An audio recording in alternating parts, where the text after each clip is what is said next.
Book Worms Horror Podcast is sponsored by Creepy Crate. Creepy Crate is a horror and true crime subscription box filled with spooky collectibles, macabre accessories, and terrifying goodies. Each bi-monthly box is filled with over $85 of terror and includes at least one horror or true crime book. This box delivers dread to your doorstep for just $39.99 with free shipping. Go to creepycrate.store to subscribe. Use the code BOOKWORM5 at checkout to get $5 off your subscription. That's BOOKWORM5 for $5 off your subscription. And now to the show.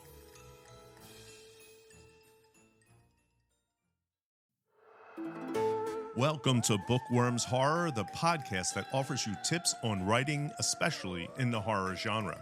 My name is James Ippoliti. I am the host of the Real Demons of Pop Culture podcast, in which I unearth the origins and eerie allure of pop culture's captivating demonic realm.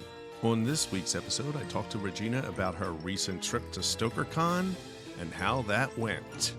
Regina is a Waddy Award winner for Best Horror Novel, as well as multiple screenwriting awards, including a Webby honoree. Regina is also the contributing editor of the best-selling Local Haunts, a horror tube anthology. Find Regina and her alter ego, Batilda, at her booktube channel, Regina's Haunted Library, and on her blog, rstclair.com. Regina and myself are the editors of the Book Worms Horror Zine, and since we're seeking great horror fiction for bookworms, we created this weekly podcast to offer writers quick tips on writing for the genre. Find all our links in the show notes. Now let's jump into my conversation with Regina as she speaks with me from her haunted library.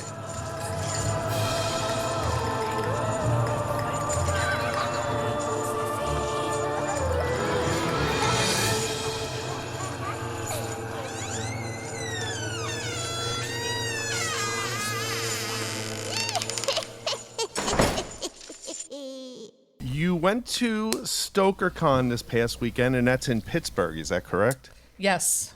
Okay. It was my first StokerCon. So what is StokerCon? StokerCon is the Horror Writers Association's conference. I got with my swag a book that gets into the history of it, and I haven't read it yet, so I don't really know. But I don't think the con is that old, if I'm not mistaken. I mean, maybe 10 years. All right. So what was it like? It was at, I guess, a hotel, right? Yes, it was at, oh my gosh, I think it was a Sheraton. I didn't stay at that hotel. Okay. Because there was a Taylor Swift concert, 2 Taylor Swift concerts that weekend in Pittsburgh. And wow. There were so many fans walking around, and all the hotel rooms were booked. So I was happy to get a hotel room. They're not called fans. Oh, sorry, Swifties? Yes. See, I'm not up on the jargon. I don't think I've ever listened to a Taylor Swift song in my life, but yeah, you probably heard them. You just I think I have heard a few. Yeah, you haven't actively sought it out. Never. And these girls, they were cute, all dressed up, and everyone, like, some of them had their moms with them, and they were dressed up. Everyone's like in sparkly skirts and stuff, and so yeah, it was fun, and I enjoyed the city of Pittsburgh, which I have not really explored before, so that was cool. Yeah, that's George Romero's I know hometown. They mentioned him at the con, and they said that I think it's through maybe University of Pittsburgh. They're putting together a huge horror archive. Now, is this con something that a lot of writers go to? Yes, it's basically centered around the Stoker Awards, which is horror writing, correct? Like if somebody won a Bram Stoker Award, they're a horror writer. It's horror. Yep, it's all horror, and I guess they branched away from the fantasy awards. There's like the Hugo Award, and there's another big one. Nebula, is it? Yes, I don't know. It's a science fiction one. World Fantasy Conference, and they broke away from that and had their own conference. I wish I knew more about the history, but I need to to bone up on the history. But that's all right. Anybody interested, they can just go to the website and learn the history of StokerCon. I'm just trying to get it from a writer's point of view, somebody that you went. Now, I'm assuming, I've been to a lot of conventions. I'm assuming that there are tables where you can purchase things. There are panels where you can learn about things. There are special guests. Did you participate? Well, I know you had your own table. And from a writer's point of view, do you feel like financially it was beneficial? I'm not talking about like exposure or networking, but just you have to pay to get a table and sit down and sell your wares. Do you find that was the best reason for going, or probably the last of all of it? Probably the last of all. I don't think that, I sold a few books, but I don't, like, financially, I don't think it was something that was, it was worth it for me for the experience and for the exposure. Right, we'll get into that. We'll get into that. Because I think what people have to understand that if you're going, not only you're paying for like to drive there and then for a hotel, and then you pay for the table for the whole weekend, and if I'm correct, you have to be at that table. You can't walk away unless you have someone there. Is that correct, or do they have different rules? I walked away from my table a lot. And I also had a very indulgent spouse with me who shared some of the duties. But at one point, there weren't a lot of people in that room, so we just threw a black tablecloth over the wares and left. And I really don't think I had to worry about anyone taking a book, Right. I don't know if, just looking at the other vendors, and there were some more prominent vendors at people who have small presses mostly, but there were quite a few independent writers, and I don't think they were, just from talking to them, I don't think they were selling many books either, but we were doing trades of each other's books, and I gave away some of my zines just to talk to people, and I bought a few books. So I think probably the money I made, I probably spent back buying other people's books and stuff. But that was okay, because I wasn't going there to make money, and I didn't really make any money. Right, but that's, I guess, what I want to say. Like, if somebody's interested in doing this, you're what you're getting in value is probably not going to be, I'm there to sell books, but everything else we're going to talk about moving forward after this is why we're probably going to go to a convention to do this, because I know as a consumer, I can't buy as many books as I want to when I'm at one of these places. So even if you walk up to Regina's table, you might have already bought something at somebody else's table and you hit your budget, right? So, but I now learned about Regina, right? Yeah, and I did have a lot of contact like that, and it was great. I got to meet people whom I admire, someone like Ellen Datlow, who puts together the Best of Horror Fiction every year. She came up to my table, and she was really nice, and she had listed one of the anthologies, Local Haunts, in her best of a couple years ago. No, that's great. Yeah, so that was a good opener for me to remind her, hey, I sent this, and she's like, oh, great, and I gave her one of my zines, our zines rather, and she said, oh, send me more stuff. So I made that contact. She won a Bram Stoker's, I believe it was a Lifetime Achievement Award. So she's been in the game a long time. So just being able to make that contact was wonderful. And then I also chatted with Brian Keene and a couple other people who are the big players, I guess you could say, which is kind of fun. And then another weird thing, I also had a couple people come up to me and be like, oh my God, I can't believe it. I watched your YouTube channel. Right. So that was cool too. So just, I think, showing my face. I met up with two of my booktuber friends, Alex the Bookubus and Lydia from Typical Books. One of Alex lives in Pittsburgh and Lydia lives in Ottawa, so she came down. Wow. And we had the best time, because I've been chatting with these ladies online for a couple years now, so it was like meeting up with friends for the first time in the flesh. Yeah, that's really cool. It was cool, and I did not spend the whole time at my table. I did go to a few panels. Now, if I had to do it again, I think I probably would not have done the table and just gone the first time and done the panels, I think that might have been a little more, I would have gotten a little more out of that as a writer because there were a lot of panels that I missed. But I try to balance it out. Yeah, but you did meet people and made connections and networked. So I think that really does pay off. Versus just going and not doing the table. I think that the connections you made were pretty huge. The connections were great. And I noticed when I got home, I had a spike in my Amazon sales. Oh, nice. Yeah. So I also think like going up to people, buying their book and talking with them, there's kind of like a good faith going on that maybe, not that they feel obligated, but they might then check out my stuff, you know? I'm going to be the devil's advocate here. Okay. But in my experience, usually is not the case. I mean, it doesn't matter what art you're running around. I support so many people. I know you do. And like just online buying people's original art and going to shows and things like that. I do believe the more you give, you get back in this world. But I don't know if it's equal. Some people say you get more back. I don't know. I don't do it to get back. No, I don't either. But I'm saying, like, it's interesting to me how many people I see that just take. Yeah. You know, I know what you mean. And it surprises me. It just really does. Yeah. And I don't know if, I know you and I might think like this, but I don't know if it used to be better. You know, like when it comes to art communities and things like that, how it feels like it used to be more of a commune type thing. But I could be off. I could be just living in some fantasy nostalgic. No, I don't. I know what you're saying, and there is in every sphere of the arts, especially a certain hunger that comes out, and you can kind of smell it in the water. You know what I'm talking about? It's like, look at me, look at my book.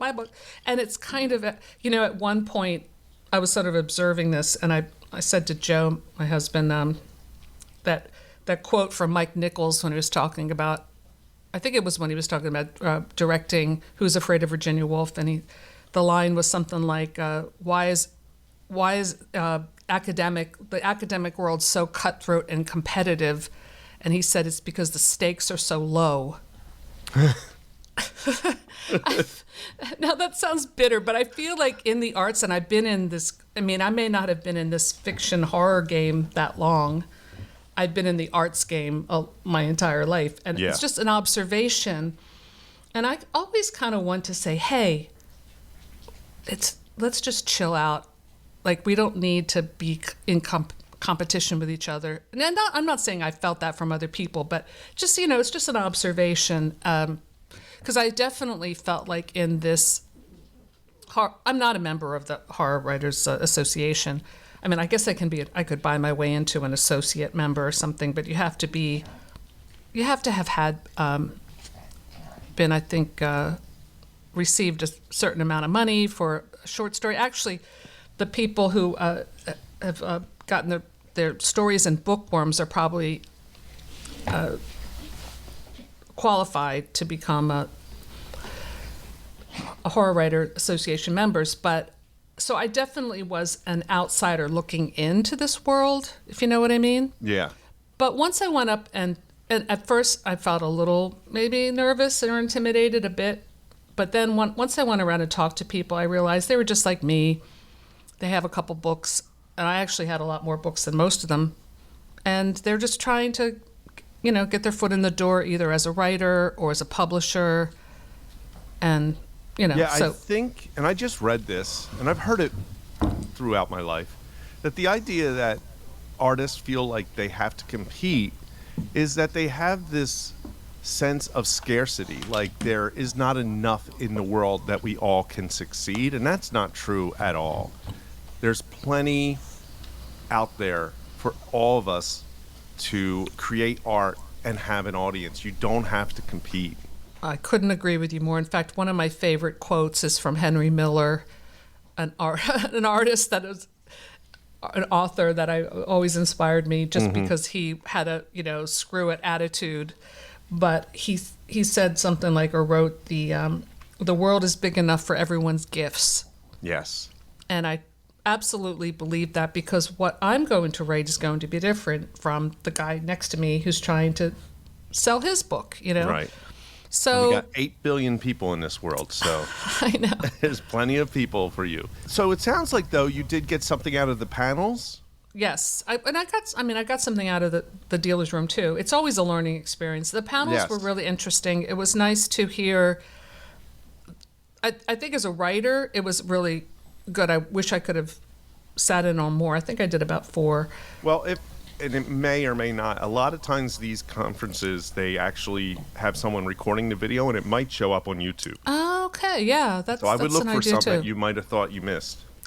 Yes, I got a lot out of, like, there was one author, Al Goingback, who he wrote The Crota. I don't know if you read that. It's really good. I don't think so. So I hadn't read a lot of the work of, well, I read a lot of Brian Keene stuff, but there were quite a few people on the panel who were new writers or new to me, and I hadn't read a lot of their stuff. But just seeing a writer that I have read talk about the process, some writer that I like, was cool. Mm-hmm. And so there was a lot of that, and it was a good vibe overall, and it was fun to, even though the award ceremony was really long. I think my husband was so happy that I let him off the hook, and he stayed in the hotel and watched his hockey game. Good for him.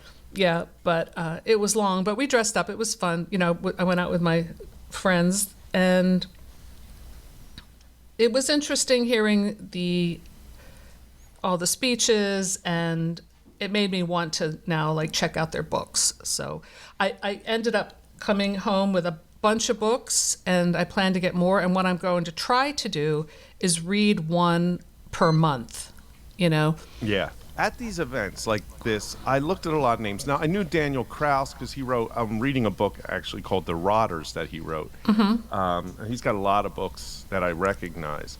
But what about, like, horror royalty? So, like, do they have awards where there's people like Joe Hill or King that are nominated for an award? Or is it like, no, those people are not included? They did nominate a couple in the film category. They did, like, screenplay category. There were some pretty famous names there, and I forget who won, but they weren't there. Like, well, I know, like, Mia Goth and Ty West were nominated for Pearl. Yeah. But they didn't show up. The brothers who do a lot of TV, Duffer Brothers or something. Yeah, they do Stranger Things, the Duffer Brothers. Yes, they won the best screenplay, or I guess screenplay or television screenplay, but they did not show up. So they're not even there, like, via Zoom or something, or Skype? No, they weren't there via Zoom. They had somebody or someone from the association accept the award. Okay. So no, it wasn't, like, star-studded. And to be honest, it definitely has those, and I'm not saying this is a bad thing, not being critical, but it has an in-crowd feel about it. Yeah. Well, I think... But those things always do. Yes, and I think that the more you go, you would become part of the in-crowd. It's just I think a matter of people recognizing you. So one piece of advice you would give to somebody who was thinking about going to StokerCon as an author, what would you advise? Well, I would advise, because I think, like myself, a lot of us authors are shy, a bit introverted, is try to overcome that and talk to people, because once you do, you'll realize they're probably just as shy as you are. And approach people. Don't be afraid to talk to people, and if you can ask them about their work. People usually like to talk about what they're doing, and then let them know that you're a writer, and have a card ready that you can give them, so because I don't know if you've been to a lot of cons, James. Yeah. The name tag has a place where you could put cards and stuff, so that was very convenient. So you collect a lot of cards. And then when you get home, add them, follow them on Instagram, or send a message, hey, it was nice to meet you. Just that kind of stuff, I think, helps. And I'm I'm saying this as advice to myself because I am not anywhere near expert at this kind of marketing thing. In fact, I'm really learning as I go. But I had to force myself out of my comfort zone to do this because I thought, well, you know what? I'm spending the money to do this. I want to make the most out of it and not just hug the wall, but to actually meet people. And I'm really glad I did. Yeah, that's really great advice. And knowing you, I know that like if you did open up, people would enjoy. You got a lot of stuff to share. You got a lot of experience, and it's not like you're like, oh God, why did I start talking to this person? Like you're an interesting person, so it's not. Well, thank you. It's not like I think the fear is us. It's our own internal fear. But once you break that, and I think you're right. A lot of writers, obviously, if you work sitting in a room quiet by yourself all the time, it's really difficult. But it is important. I think the one thing you brought up that I think is even more important is following up afterwards. Because yes, no one really will do that. So if you did that, you're already like up in there like, oh, this person, I do remember meeting you. Thank you. So I'm glad you reached out, I think that's very important. Yeah, I think so. And just letting them know that you're one, you're a writer, horror fan. I mean, for me, I have my YouTube channel, and I do discuss books. So actually getting to know me, and not that I'm going to read every book and review it, but, there's something in it for them, too. Yeah. But I think what you want to avoid, and no one did this to me, but I think one thing you might want to avoid is just being like, read my book. It doesn't really work that way. No. Like, if you listen more than talk, you're going to actually appear more interesting to them than it's somebody who's constantly talking about themselves. A lot of people get it wrong because they're constantly just talking about themselves. Yes, or afraid to talk at all, which was where I was. I know people who make a friend when they take a ride in the elevator. I know those people too. I am so impressed with that. Mm-hmm. And it's just, I don't know, like, it's just people are different, and I don't know if it's something you can learn, but you definitely can, well, I guess you can learn it, but I don't know if it's something that you can ever feel that you can do naturally. Some people just do it naturally. Right, I don't, I but know. I've gotten better about, I've become more aware that it's something I need to work on, and I've gotten over my fear by just doing it a little more, if that makes sense. Yeah. All right, well, let's finish for this week, and next week we'll be talking about outlining. Oh. Thank you for tuning in to the Book Worms Horror Podcast. You can get the Book Worms Zine premiere issue on our Etsy link, which is in the show notes. The second issue should be coming out soon, so stay tuned and we will keep you posted on when you can pick that up. All our other links are in the show notes. We'll be back next week with a new episode.